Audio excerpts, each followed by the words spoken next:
In my video about why you probably shouldn't buy a new bike as your first bike, I briefly touched on the subject of warranty. Upon doing so, I realized how little most people actually know about warranty. Hi, my name is Michael. I strive to create educational, informative, and entertaining content here on YouTube, and today I'm going to go over the basics as well as some lesser known intricacies of motorcycle warranties.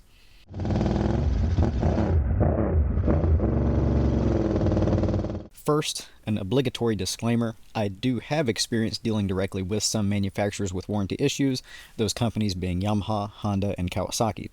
Different vehicles from different manufacturers will almost certainly have different conditions, so while what is said is true for most cases, this video is not at all a supplement for reading your specific bike's warranty info before you sign the papers, and may be incorrect for some brands or machines. Also understand that this video is primarily about motorcycles, and while some things do apply to other power sports, personal watercraft, side-by-side, and ATV warranties do have some distinct differences by nature since they are different vehicles. Again, while this video will be informative, it is not a substitute for following your specific manufacturer's warranty policy. Number 1. Coverage. By far the most contested issue with warranty is obviously going to be coverage. When I worked on the service side at a dealership, I was often the middleman between the customer, technician, and manufacturer. This meant that I had to be the guy to tell people if they were or weren't getting covered. For starters, what is and isn't covered? Warranty exists to cover defects in material quality and or workmanship. Examples would include a failed weld, peeling paint, or a prematurely failed battery.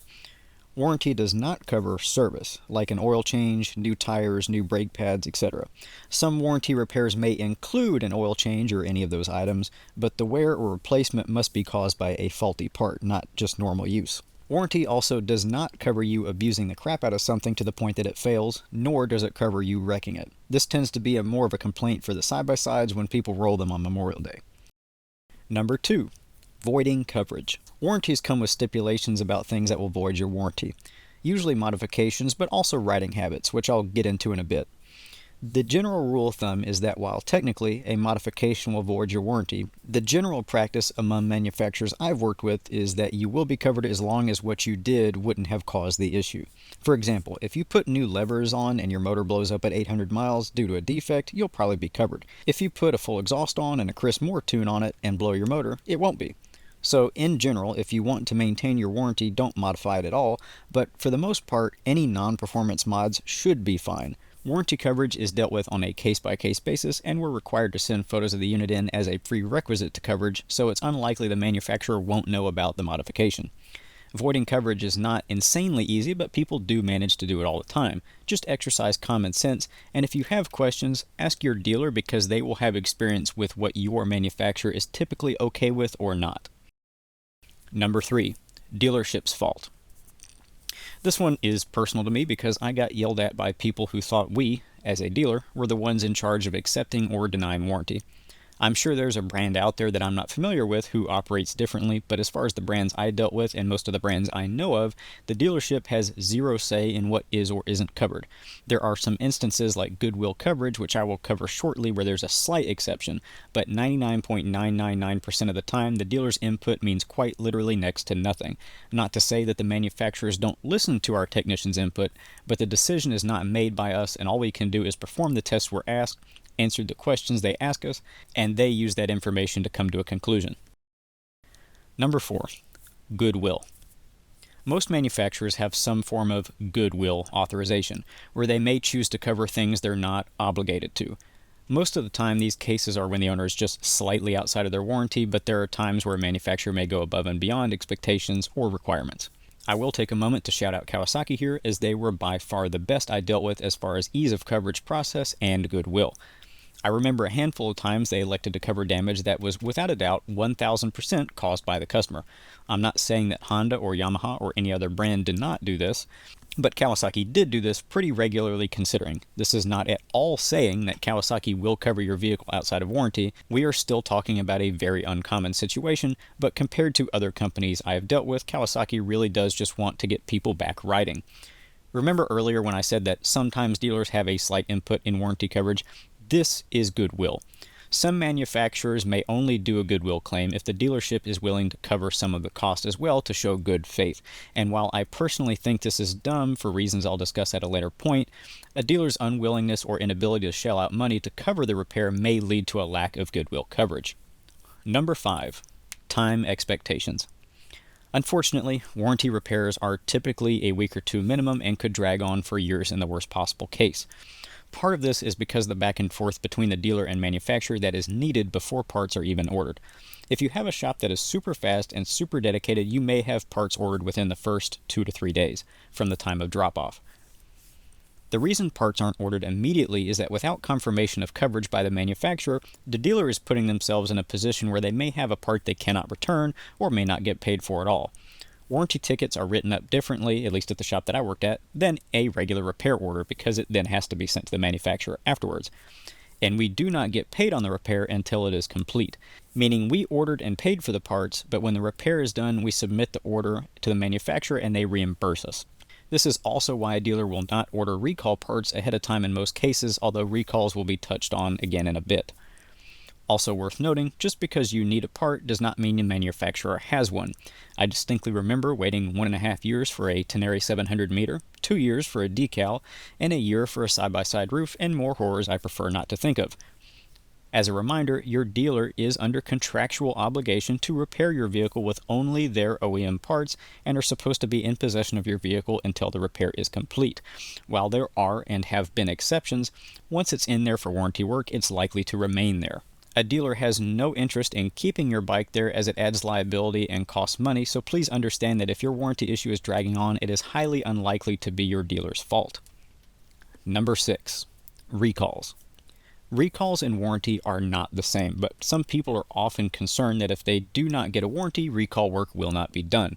The fact is that a recall is backed by the federal government and affects all vehicles under it regardless of warranty coverage.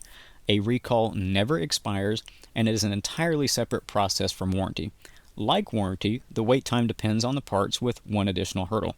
A recall is a legal process, and the manufacturers are required to keep track of what vehicles have and have not been fixed. Due to this, when a part is ordered, it must be ordered to that vehicle's VIN number, and due to this, the dealer must have your vehicle in possession before ordering. This will vary by manufacturer, but many do not allow ordering parts whatsoever without a VIN number and do not allow the return of these parts. That is why an appointment for a recall repair is very rare, although not unheard of. Number 7. Manufacturer Malice. Contrary to popular belief, most manufacturers have no interest whatsoever in finding every little way to void your warranty. I've spoken to many customers who refused to listen to anything I said about why their warranty was denied and insisted till the very end that it should have been covered. You likely heard of some warranty horror stories, and while that is a bit more common in the car world, those claims are 9 out of times BS in the bike world. In the car world, it's a tool, an A to B item, and to most, a necessity. And it also tends to involve more money to fix cars than bikes, and the manufacturers have more to fix. Motorcycles are more or less entirely optional, and most brands cannot afford to be branded as the company that doesn't honor warranty. I say 9 out of 10 claims of non-coverage are false, and the reason I say this is because basically every person who was angry about non-coverage was completely incorrect in their assessment of the entire situation, and those are the people who speak the loudest. I'm not saying that I've never seen an unjust warranty denial, but it is exceedingly rare and usually boils down to the manufacturer not having proof that it was a defect, not necessarily them just wanting to get out of it. While my opinion on warranty is reflected better in my new bikes video, as much as I think warranty isn't worth it most of the time, it isn't really a scam either from my experience. Number 8. Final considerations and tidbits. So earlier I mentioned that riding style can affect coverage.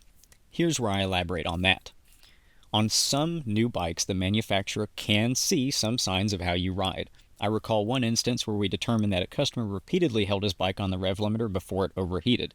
The limiter itself wasn't the issue, it was the lack of moving air over the radiator and high revs that caused the bike to overheat, and the guy didn't check his temp until it was too late. To my understanding, it isn't a precise black box recording, but it does log some events, like rev limiter, over-revving, etc., showing how frequent and how long it occurred. Also, as far as the ECUs go, if you flash your ECU, it will absolutely void warranty. And one thing to consider alongside that is even if warranty isn't a concern for you, if you don't have the tools to diagnose it yourself, Congratulations, because we no longer do either, because the computer that reads it will have zero idea what it's looking at. So bear that in mind. At the end of the day, warranty isn't the scam people think it is, and most of its negative reputation comes from the people who have the incorrect assumption and underlying understanding about what warranty is. I hope this helped clear up some common questions, and again, some companies differ. Always read your specific warranty, do research on the specific company, and make your judgments based off of that. While I do try to be as honest, truthful, and informative as I can, I do not have experience with every manufacturer, and you should not base a decision as big as warranty coverage on just a single 10 to 20 minute YouTube video. Thank you all so much for watching. Rubber side down, and I will see you in the next one.